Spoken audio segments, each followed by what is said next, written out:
Section 1. You will hear a conversation between two students talking about driving lessons. First, you have some time to look at questions 1 to 5.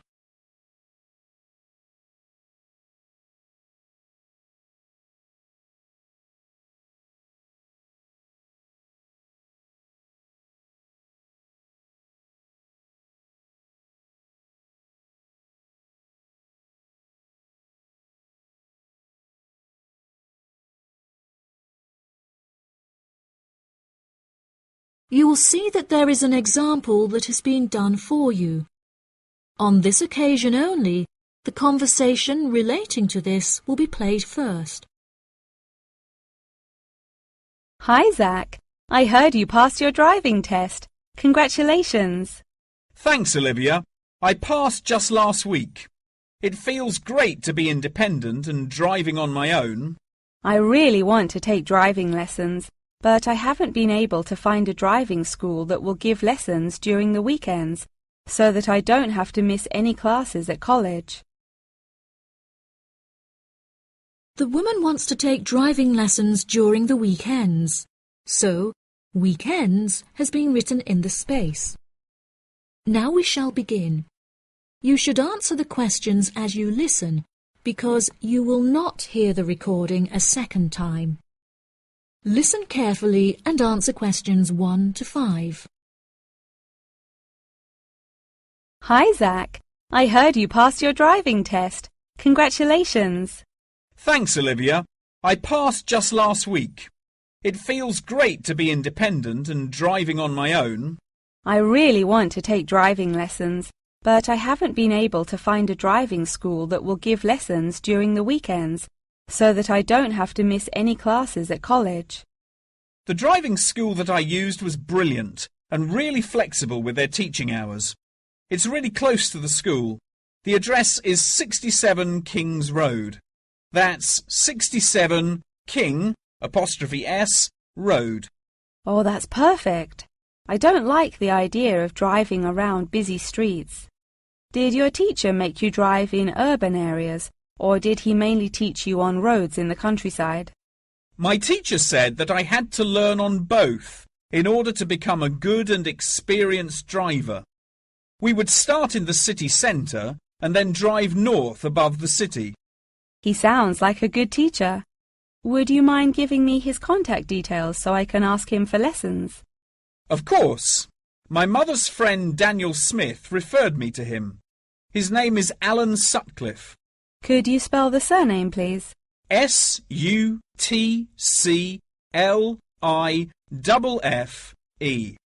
Thanks for helping me out. I'll give him a call tomorrow. I don't know if I should learn in a manual or automatic car. How do I decide? I wasn't sure which type of car to learn in either. In the end, I chose to learn in a manual car, because once you've learnt how to drive manually, you can drive automatic as well. Most cars on the road are automatic nowadays. OK, I think I'll learn with a manual car too then. Hopefully the teacher will be able to give me lessons in the evenings after school. It would be much better if you take the lessons during the day. It will be far easier for you to learn when there is enough daylight to clearly see everything going on around you. But you need to be an experienced driver to drive safely at night. How frustrating.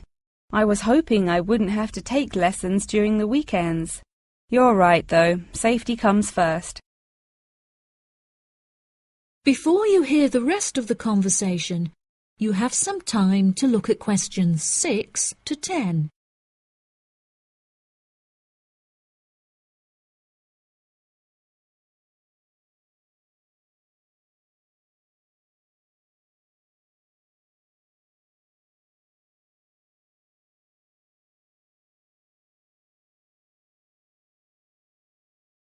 Now listen and answer questions 6 to 10.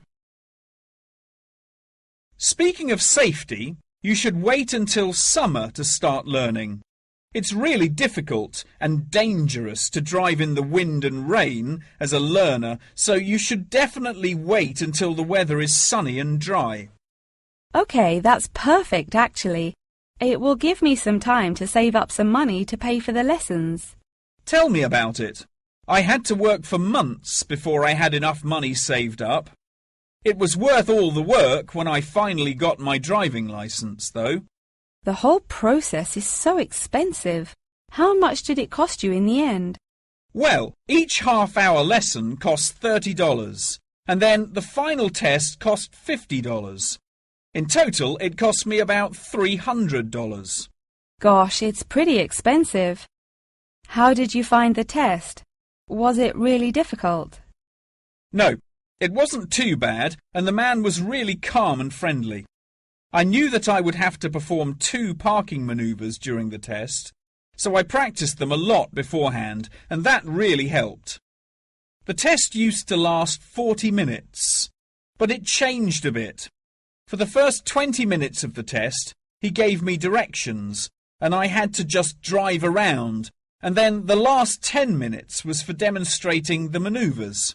So the test is 30 minutes in total. OK, great, I'll remember that. Do you have any more advice? It's really good to practice driving a lot outside of driving lessons as well. Whenever my parents were running errands on the weekends, I would offer to drive them. My driving teacher also told me to buy a notebook to write down everything that I've learnt in it, like a diary. Ha! That sounds boring, but I'll do it if it helps.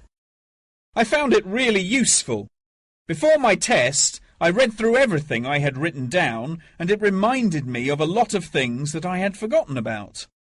It's really helpful for the theory test as well, because there's so much information to remember for it.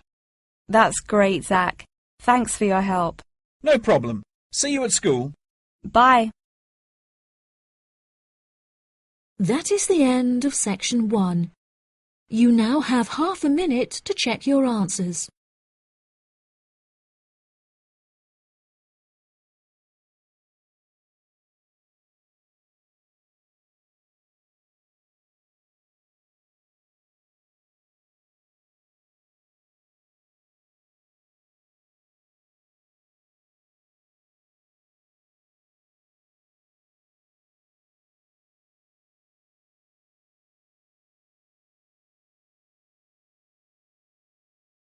Now turn to section 2. Section 2. You will hear part of a talk about Mount Rushmore given by a tour guide. First, you have some time to look at questions 11 to 15.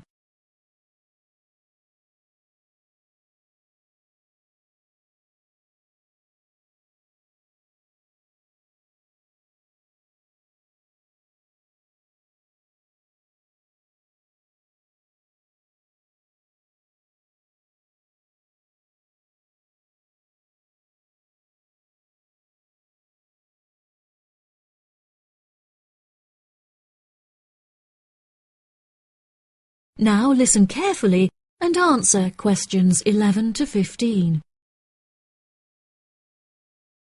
Good morning, everybody, and welcome to Mount Rushmore.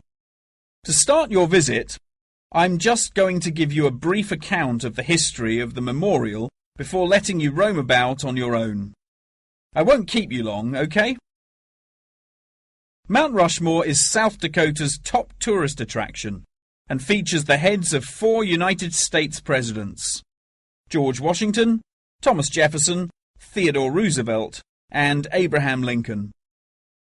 Each head is 18 meters tall, which is taller than the heights of 11 people combined.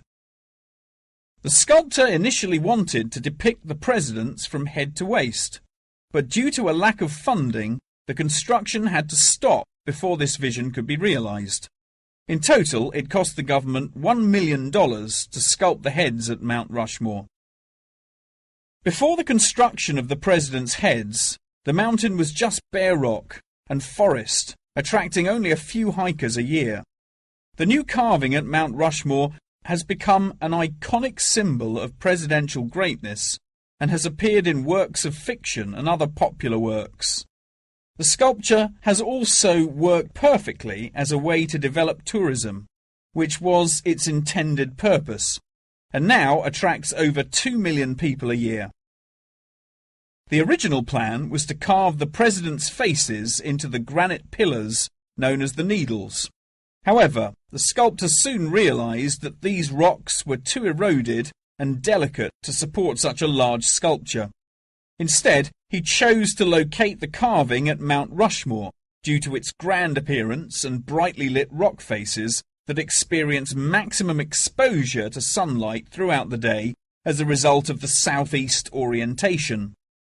Upon seeing Mount Rushmore, the sculptor declared, "America will march along that skyline." The name of Mount Rushmore also has an interesting history. The location was originally known as the Six Grandfathers. However, during an expedition in 1885, the mountain was renamed after Charles E. Rushmore, a prominent New York lawyer who joked that his annual treks to the mountain had earned him the right to have it named after him.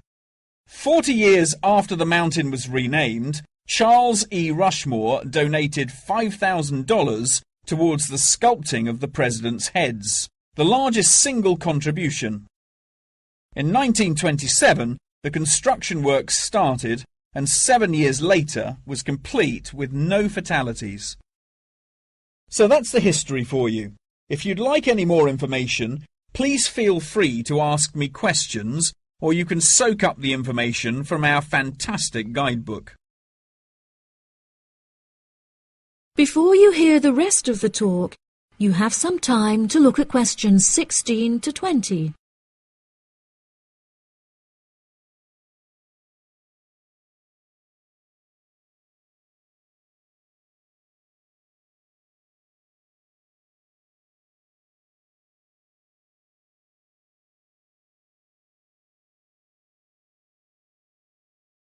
Now listen and answer questions 16 to 20. Now I'm going to give you a plan of the site, and I'd just like to point out where everything is so that you can explore everything for yourself.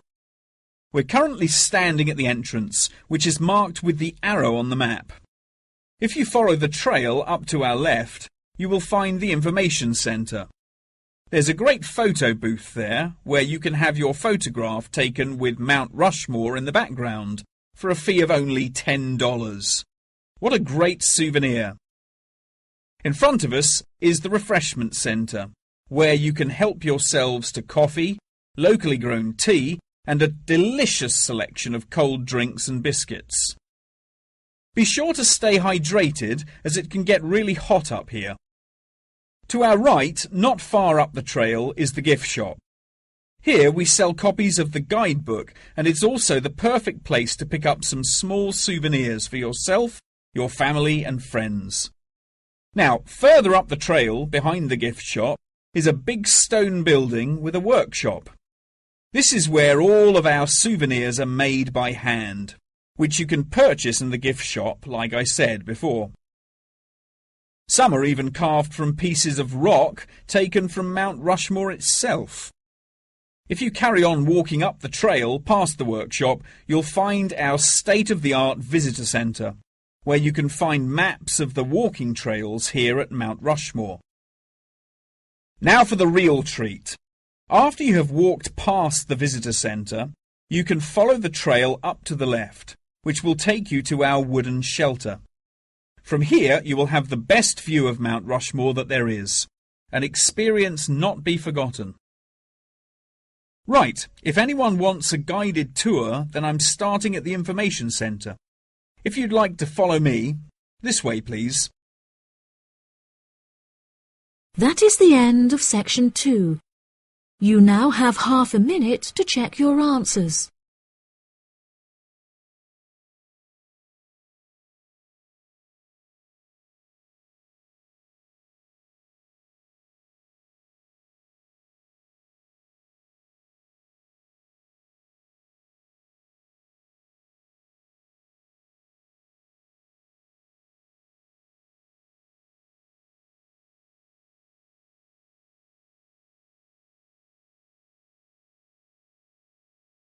Now turn to Section 3. Section 3. You will hear a conversation between a professor and a student talking about taking a course. First, you have some time to look at questions 21 to 25.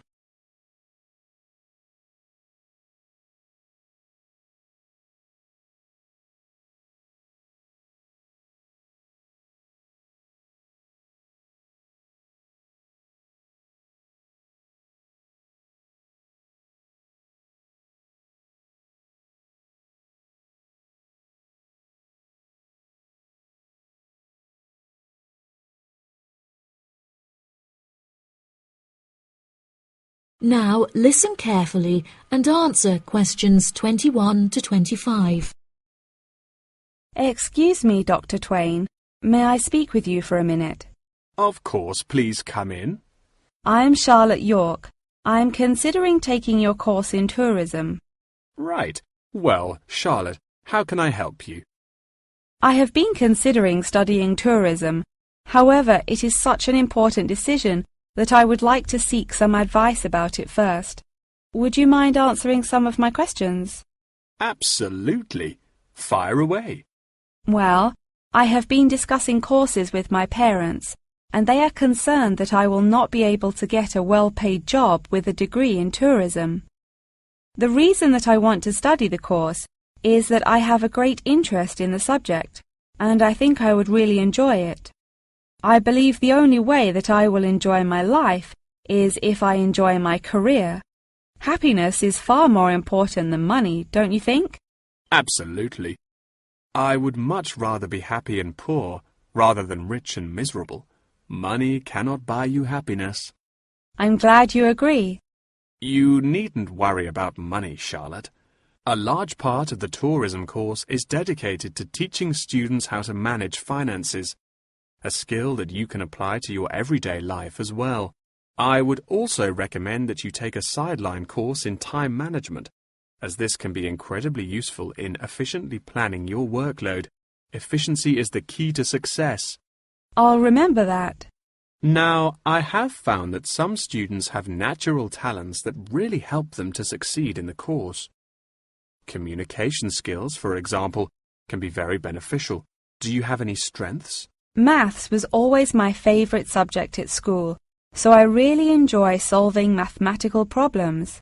However, I find statistics quite difficult.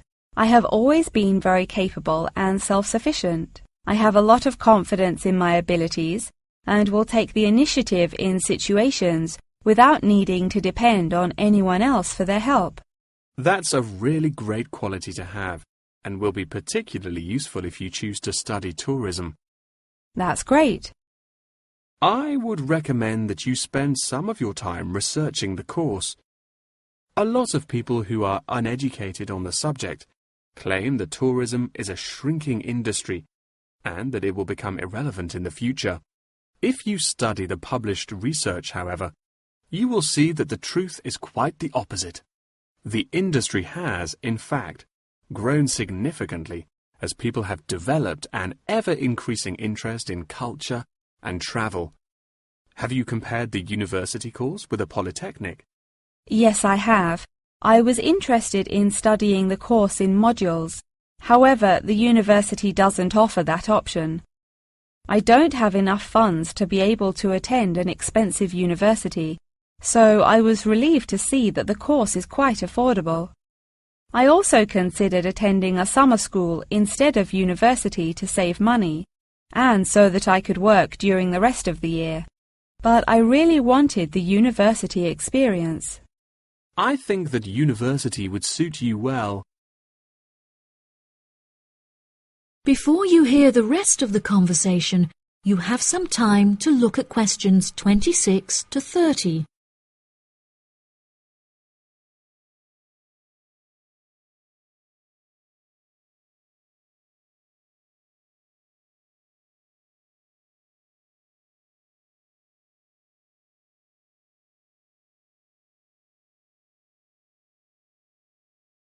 Now listen and answer questions 26 to 30. Now, what about the courses? Are you interested in any of the other subjects on offer? I have looked at a few. I was interested in travel and business as it sounds similar to tourism. That is really worth learning. However, be aware that it is difficult and will demand a lot of your time. Okay, that's good to know. You might find that Japanese is an interesting course and it will teach you valuable skills in speaking the language. Personally, it's not bad and could be of some help, but not that much. Okay, Japanese. Got that. What about medical care? Well, if you have time, the course will teach you a lot about curing diseases and illnesses or dealing with injuries outside, although it's not essential. So, okay, if it's useful, I'll take it. If you enjoy using technology and are worried about fulfilling the entry requirements, computing is very relaxed about the skills that applicants must possess. I'm terrible with computers, so I'm not sure that I would enjoy that course. How about public relations? Yes, I would recommend that course. It would be related to entering the tourism industry, as it will educate you on how to approach clients and develop associations with them. That's great. Thank you so much for your help. That is the end of section 3. You now have half a minute to check your answers.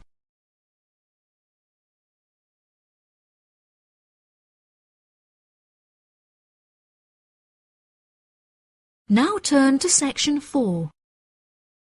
Section 4. You will hear a talk about the practice of company outsourcing. First, you have some time to look at questions 31 to 40.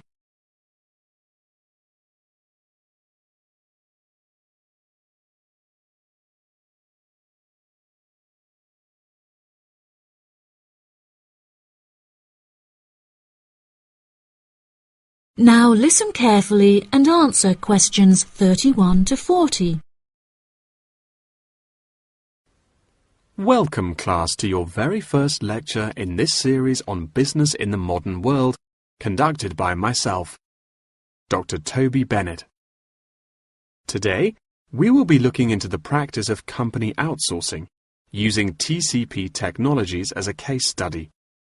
Now, for those of you who are unfamiliar with this practice, I will give you a summative definition. Company outsourcing involves the contracting of various business activities by one company to another. This practice will sometimes occur from a Western company to a party based in a third world country, the rationale being to make significant financial savings on lower international labour rates and to potentially increase quality. Now, our case study for today is TCP Technologies, a party located in India that receives outsourced tasks from Western companies. The manager of TCP Technologies is a man called Manjeet Khanna, who has personally developed a series of aims and philosophies by which the company is expected to operate. He claims that the most important of these philosophies is to create a workplace where each individual member has the opportunity to contribute their opinion to the operations of the company. That is to say that he found it important to develop a democratic environment. As a means of ensuring quality from every individual at TCP Technologies, a grading system has been developed that encourages an ethos of hard work and recognizes accomplishment. This grading of individuals is based upon a series of factors such as turnover, hours worked, and efficiency. Every month, Khanna publishes the grades on an internal website, where staff can access not only their own grades, but also compare it to others. A spirit of playful competitiveness has developed through this method, which has resulted in increased efficiency and turnover across the company. Khanna also saw it as essential to develop a culturally diverse group of employees as a means of presenting a multifaceted image that would appeal to a host of potential employees from across the globe. This cultural openness has not only increased the quantity of incoming contracted opportunities by 7%, but has also benefited the company itself significantly. A level of transparency now exists that had not before been apparent. According to questionnaires carried out recently, these newly introduced measures have significantly increased the rate of staff satisfaction, which has subsequently led to an increase of 32% in the company's income. These figures are truly admirable and serve as a testament to the measures that Kana has introduced to the workplace at TCP Technologies. In a recent interview published by The Economist, he declared, "The figures speak for themselves. My system works." When asked if he had any advice for companies on methods they could employ to streamline workflow and increase turnover, he replied, "It's simple, really. A company must see itself not as one entity comprised of nameless components, but instead as a living organism composed of cells, each one essential to the functioning of the whole. I suggest that the motto by which your management operates will be employee first."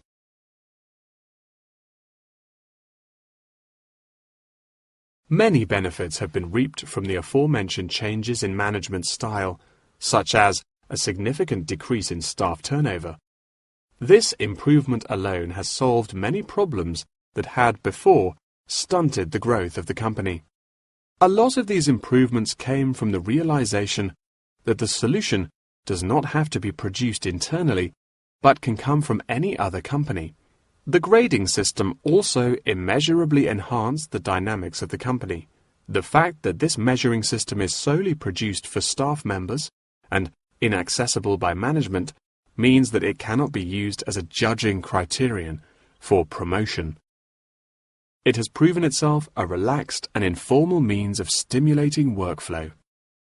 When asked about specific features of his managing style, Kana mentioned that it is important for him to respond personally to any complaints filed by staff members. Having found the existing complaints process slow and ineffective, he introduced a new online system that created a direct line of communication between Kana and all employees of the company. The complaint form, dubbed by Kana as a ticket, eradicates the middleman, is easily accessible to all employees online, and has an interface that can be instinctively navigated. Any staff-related complaint, such as those relating to air conditioning and food quality, can be submitted directly to Kana via this online system. Entitlement to vacation is also a popular issue discussed through this forum. The main benefit of using this system is that staff must include their personal details on the ticket before they are able to submit it.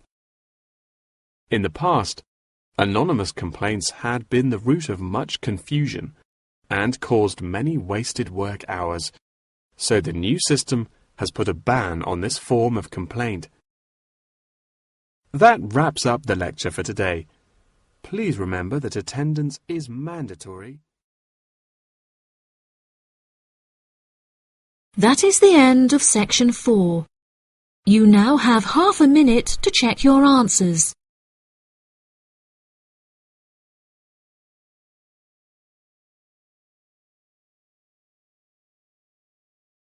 That is the end of the listening test.